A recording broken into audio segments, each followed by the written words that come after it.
Hi everybody, you're watching Cards TV and this is Mary, and I wanted to take a few minutes today and show you what I made out of an Altoid tin. My little granddaughter is going to be 3 next month and her mom homeschools, so I thought I'd make a little tin with some flashcards inside. And this is an Altoid tin, and I just cut some paper to cover the top, the sides, and the bottom.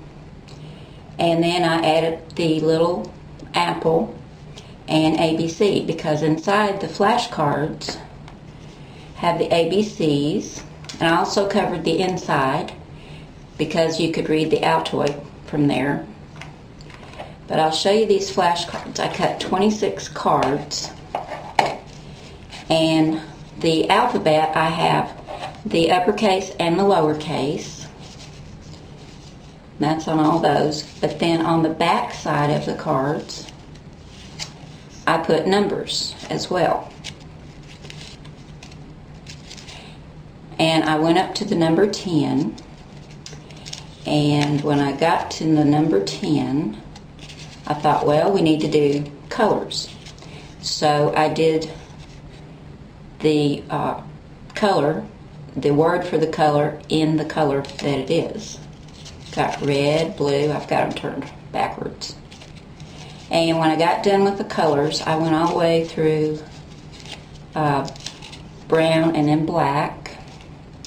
And then I started working on shapes. We have the circle, square, rectangle, triangle, and then I did a heart, star, flower, and a moon. But I think these turned out really cute. I hope she's going to enjoy it. But let me give you the dimensions. To cover the top and bottom and the inside of your Altoid tin, you're going to cut a piece of cardstock 2 1/8 by 3 1/2. Let me move these cartridges. I used George, Doodle Charms, and Simply Sweet to do this. But this is my cardstock that I cut at 2 1/8 by 3 1/2. And then I just took my corner rounder and rounded the corners. And it fits exactly on top. And this is the same size that you'll use for your inside cards. You can see that covers.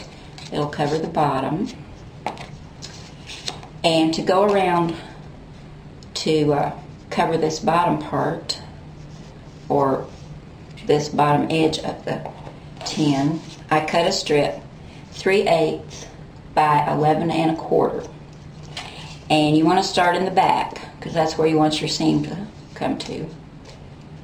And just wrap it around, put some adhesive on it. And I just used my regular glue runner for this, and it seems to be sticking just fine. Get these little cards back in here. But you can see also that that is the same size for the inside of the cards, or the cards inside, and then the inside of the lid. But I think it turned out really cute. I hope she likes it, and I hope she can learn from it. The apple I cut from Doodle Charms, and I found it on page 118. Let me get that book out. And I cut it at 1 1/2. Let me find that for you. There's the apple. I cut the bottom of the apple, this part in green, and then this I cut in red, and also the stem, and then I just took a marker, a brown marker, and colored the stem in. And this is the little apple. I layered it, and I put it on with 1 thickness of foam tape. And this is the lowercase of the alphabet in Simply Sweet, and this was cut at 1 inch. And then my alphabet's on the inside. I cut anywhere from, I believe, 1/2 inch to 2 inches, whatever would fit on the card. And with the numbers, I used the shadow, and I believe I cut the numbers at 1.5 inches or 2 inches. And same way with the shapes. I just cut one to get the basic idea. And I cut those from George because it does have all the basic shapes and then the star and the flowers. But just to get an idea of the size, I went ahead and cut one out, and then I could make my adjustments from there. But you could do all kinds of things with this little tin. I don't really like Altoids, so I take those out and I give them to my son-in-law. And this had cinnamon in it.